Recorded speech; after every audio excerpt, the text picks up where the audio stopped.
কলার মোচার মধ্যে যে ফুলগুলি থাকে সেগুলো ভালো করে বেছে নিয়েছি। এবার একটা পাত্রে জল দিয়ে হলুদ, লবণ আর কলার ফুলগুলো দিয়ে ভালো করে সেদ্ধ করে নেব।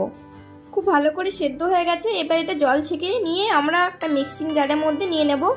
এর মধ্যে দুটো কাঁচা লঙ্কা আর কিছু রসুন দিয়ে বেটে নেব। একটা ইলিশ মাছের লেজা নিয়েছি, হলুদ লবণ মাখিয়ে ভালো করে ভেজে নেব। যে পাত্রে মাছ ভেজেছিলাম সে পাত্রে কুচনো পেঁয়াজ আর লঙ্কা কুচি দিয়ে হালকা করে ভেজে নেব। এইদিকে ইলিশ মাছটা ভালো করে, যেটা লেজা আছে সেটা ভালো করে বেছে রেখে দেবো।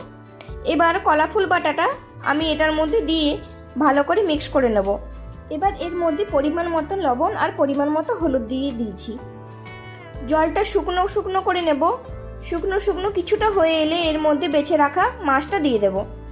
সবশেষে ধনেপাতা দিয়ে একদম জলটা শুকনো শুকনো করে নেব, মাখো মাখো ভাব হয়ে যায়। তাহলে এই রেসিপি দিয়ে এক থালা ভাত নিমেষেই সাপার করা যাবে। ভালো লাগলে অবশ্যই